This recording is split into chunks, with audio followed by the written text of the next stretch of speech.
Hello ladies and gentlemen, my name is Brad and welcome back to Screaminpirate EDC.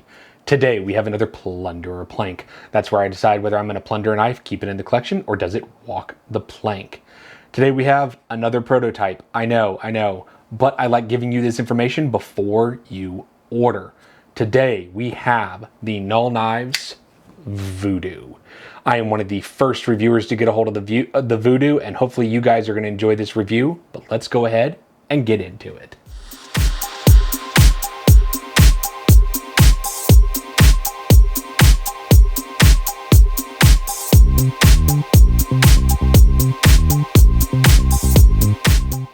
All right, guys. So let's go and have some specs pop up for you and go over the Voodoo.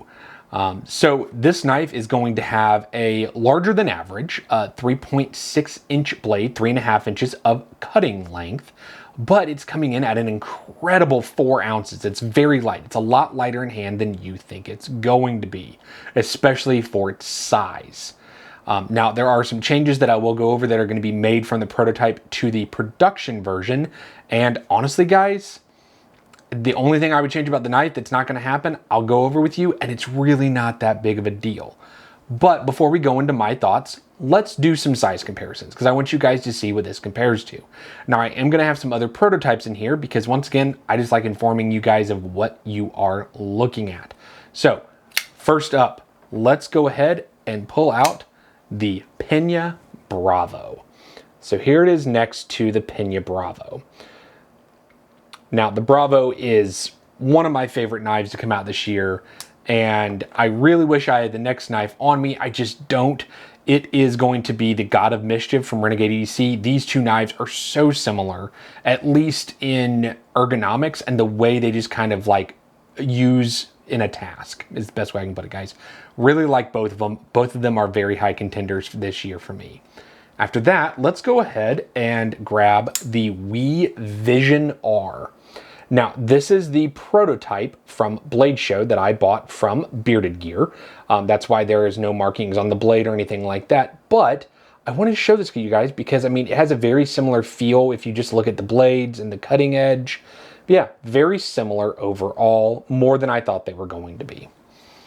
After that, let's grab, I think, what is one of the probably most famous Warnie right now, in my personal opinion. Well, outside of the Koenig, but this is going to be the Arcane Design Crawler.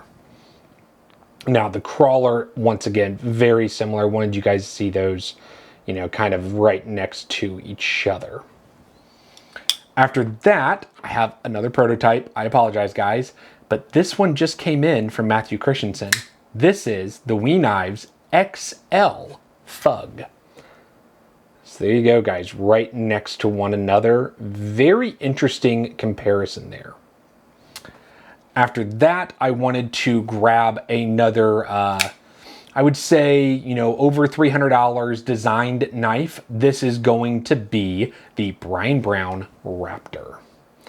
Now, these two are very similar in overall size, and I was a little surprised by that. And then finally, one that most people know, or at least they've seen at least at some point if you're a knife person, this is going to be the Spyderco Paramilitary 2. Well, there you go, guys.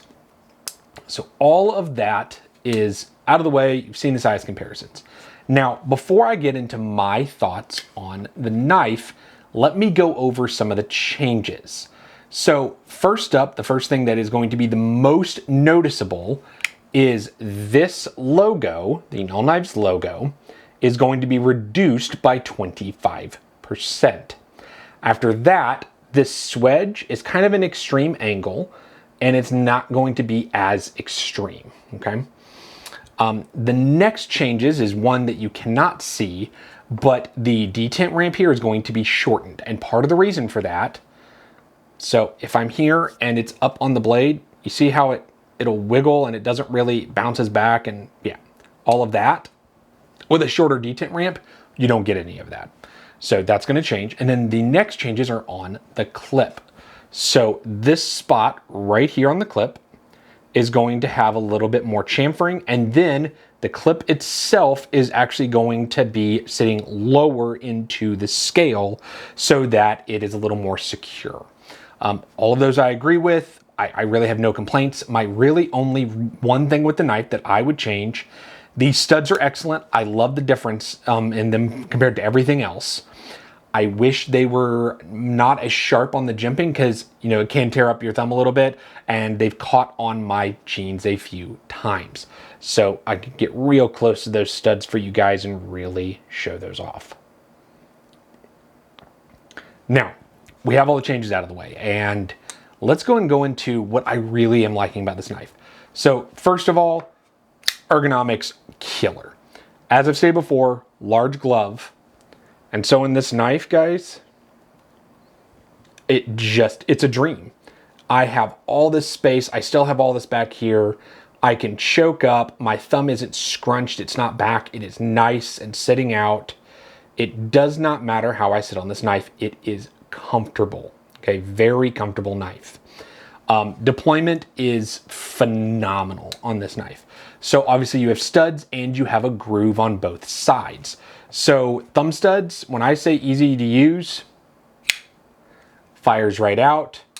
Reverse flick, interesting enough, so I can use the studs, but that groove right here can also be used, which is really nice. It gives it a lot of deployment and it's gonna fit a lot of people's hands, in my opinion.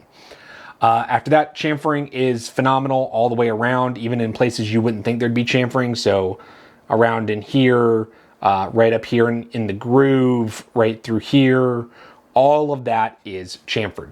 Fantastic. Love to see that. The detent on the knife. I think the detent is probably a medium detent, but I think it's damn near perfect. Guys, that's good. If you place your thumb squarely on this flat right here, it's going to fire. It's just going to. And it's literally just push. It's great. So I think the detent is fantastic. The jimping is, I would say, on the light side. It's really not gonna, I would say, grip your thumb in place, but it's definitely gonna prevent it from, you know, sliding all over the blade, which is good. Me personally, I like a little bit more aggressive on the jimping, but it's really not that big of a deal. Torx bit sizes. So let's go ahead and grab my Torx bits. I use Weehaw bits. Go ahead and go to my Amazon affiliate link. These are the exact bits I use. So let me go ahead and grab a T8 and see if that fits most of them. I believe it does. Okay, so we do have a T8 on the pivot, and that is a T8 on body screws, guys. That's great. So the only place you are not getting a T8 is going to be on that thumb stud screw, which I think is entirely forgivable. That should be fine.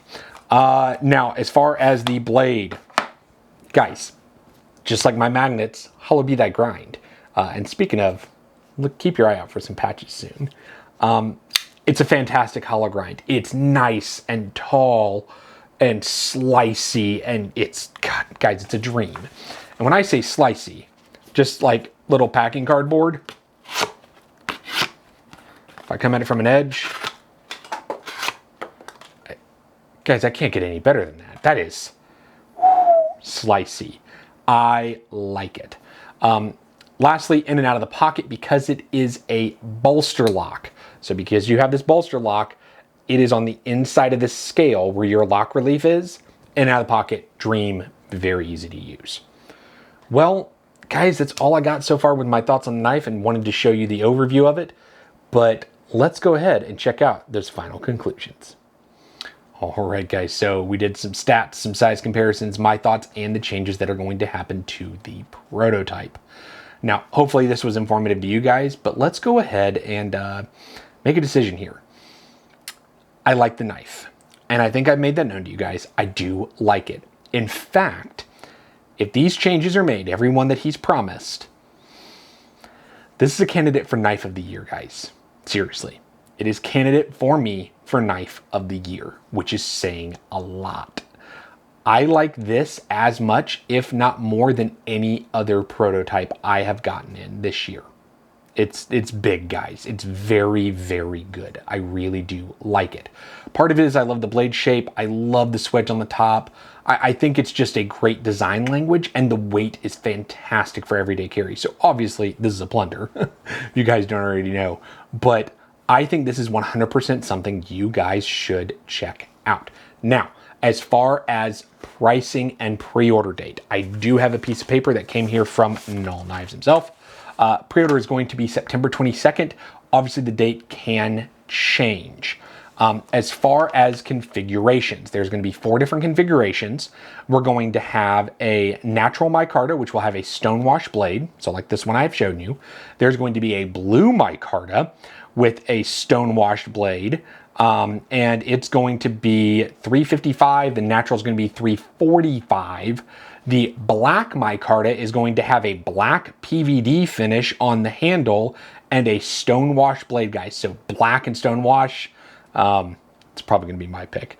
That's also going to be $355. And then there is going to be a black camo fat carbon with a glass blasted handle and a hand rubbed blade. That's going to be really pretty. That one is going to be $395. Guys, it's a killer price. Seriously. For this work and everything you're getting here, and I think that this is probably going to be my contender for Knife of the Year. I'll say it again, guys. So once again, look forward to end September. Hopefully you guys enjoyed the review, and I'll catch you on the next one.